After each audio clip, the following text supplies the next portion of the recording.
Welcome to Losi Fanta Audio Adventures. This series is about true stories that really happened. Stories in which men twist themselves into knots, women mercilessly play out their quirks, and no one can seriously claim to have acted out of pure reason. Told with biting wit, humor, and delightful sarcasm. Enjoy listening to the things people do out of love, lust, or desire, and bitterly regret. Experiences caught between heart and body.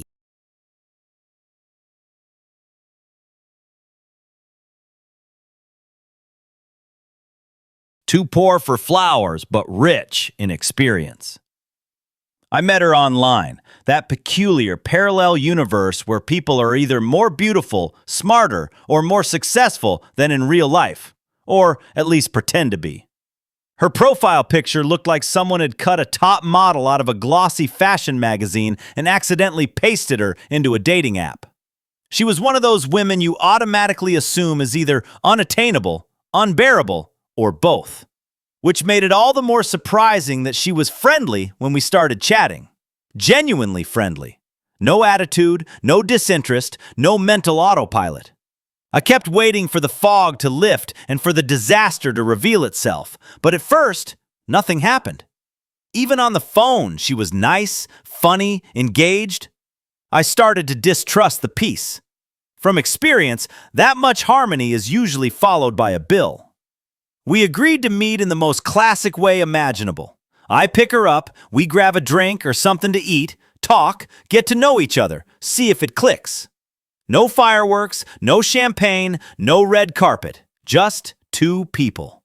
I deliberately chose a quiet, normal bar, the kind of place where you can actually have a conversation without the music squeezing your personality out of your body. When she arrived, my first impression was confirmed. She was even more beautiful in person, annoyingly beautiful. The kind of woman who walks into a room, does absolutely nothing except exist, and still manages to change everything. She stopped, looked at the bar, and asked if we were really going in there. I said, yes, why not? She then calmly explained that she wasn't used to this. Normally, men bring gifts on a first date. Flowers are the absolute minimum. Jewelry would be better. Some kind of thoughtful gesture, at least. She also only goes to upscale restaurants and bars. Normal places aren't really her thing. She doesn't usually associate with normal people. I nodded, already slightly dazed, and asked her what she had thought I was. I had never told her I was rich. Quite the opposite. I had been very clear that I was a normal guy and definitely not a high earner. She said she had just assumed something else. Why exactly, she didn't know herself. We went in anyway. And against all expectations, the evening turned out to be nice. Really nice.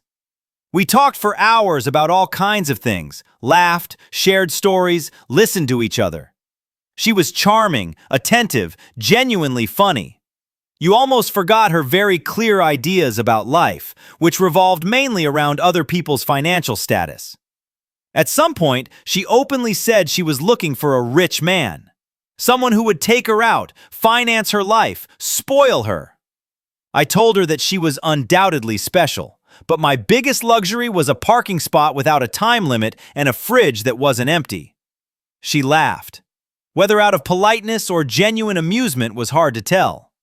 As the evening went on, she casually dropped another piece of information, as if she were talking about the weather. She had a horse and this apartment. Both had to be financed. She didn't want to live off her parents forever, she said, which I actually respected. But that was exactly why she needed a rich man. Not to collect luxury items, but to maintain her lifestyle. Horse, apartment, standard of living. I nodded again. Somewhere in my head, a pattern began to quietly form, though I couldn't name it yet. Of course, I paid in the end. Not out of obligation, but because that's how I was raised, and because I come from a time when a drink was just a drink and not an investment with expected returns. I told her I'd take her home. For me, the evening was over. Nice, interesting, educational, already neatly filed away in my mind. The drive was calm and relaxed. When we arrived and she was about to get out, she suddenly turned to me and asked if I wanted to come upstairs. I was honestly surprised. I thought of a glass of water, a bit more conversation, a friendly goodbye. I had no expectations left. I went anyway. Her apartment was tasteful. Very tasteful. We sat down, talked some more, everything easy and relaxed. Then, she kissed me. Unexpected, direct, no build-up. Apparently, I was her type after all, at least physically. My bank account, however, remained firmly in the waiting room. One thing led to another. No drama, no big speeches. We ended up in bed, and it was hot.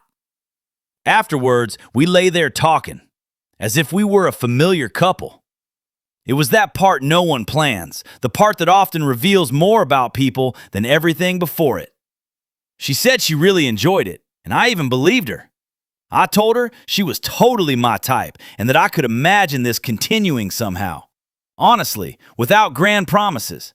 Then I added, just as honestly, that I wasn't going to suddenly become rich. Not tomorrow, not the day after, not by some miracle. She nodded. She knew. And then she said it again, calmly and matter-of-factly, that she was still looking for a man who would finance her life. Not support it, not compliment it, finance it. I made a joke and asked whether it mattered what he looked like as long as the bank account was right. She said no. I asked whether she could be intimate with someone she wasn't attracted to at all, if the price was right. She said yes, without hesitation. That was the moment my brain briefly lost connection, not out of outrage, but out of genuine confusion. For me, closeness had always been tied to attraction. For her, apparently, to numbers and stable fees. I made another joke, half irony, half self-defense, and said that if she ever found a rich man who couldn't satisfy her, she could call me for an affair. She said quite casually that that would work. Later, I finally asked the question I should have asked much earlier. What she actually did for a living and what she herself brought into a relationship. She said she was a content creator. I asked what kind of content she created. She said she did OF. And in that moment, everything fell into place. No shock, no outrage, just a quiet aha. Suddenly, her entire life made sense.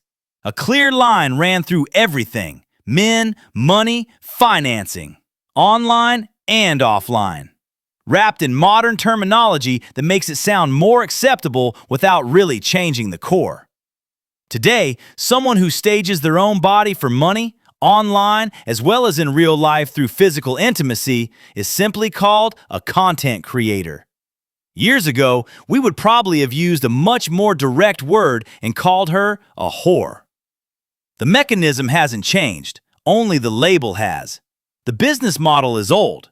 The name just sounds better now. And before any activist starts screaming and accusing me of misogyny, no, this isn't meant maliciously. She is, quite literally, a prostitute. She said herself that if the price is right, she spends hours or even entire nights with men. And that, quite simply, is the business model of a whore. I eventually left. No argument, no drama, no harsh words.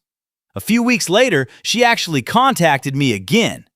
Not out of longing, not out of interest in me as a person, but with the clear intention of making use of my physical services. No money, no drama, just sex. I declined. Not out of moral superiority and not out of wounded pride, but simply because I didn't feel like it. I'm looking for something with substance, and I don't want to be part of a system where someone believes closeness, honesty, or connection can be summoned or purchased on demand. With some distance, and this becomes clearer to me as life goes on, I recognize another pattern. It's surprisingly often women with horses. They follow their own logic, have their own priorities, and sometimes seem like a world unto themselves. Not better or worse, just more complex and not particularly easy to handle. Time-wise, emotionally, financially. Men come somewhere after that, preferably with a well-filled bank account. This isn't an accusation, just an observation, and a lesson for myself. In the future, I will avoid women with horses, politely, respectfully, but consistently. Sometimes I think back on her and laugh, not at her, but at the situation, at how close you can get to someone and still be worlds apart. She will go her way, probably very successfully, somewhere between a stable, a luxury apartment, and a carefully curated online life. And I'll go mine, with normal bars, honest conversations, and relationships that don't smell like budget planning and hay. And if someone asks me today what I learned from this story, I say just one thing. Some women aren't a date, they're a lesson. With women who have horses, it's often a particularly educational one. They're a case study.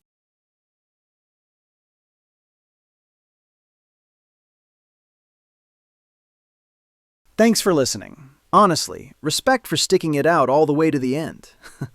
I hope you had fun, or at least felt a tiny bit called out.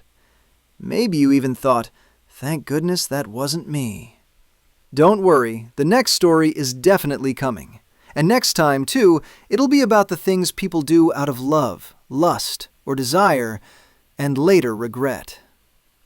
Until next time on Losi Fanta Audio Adventures.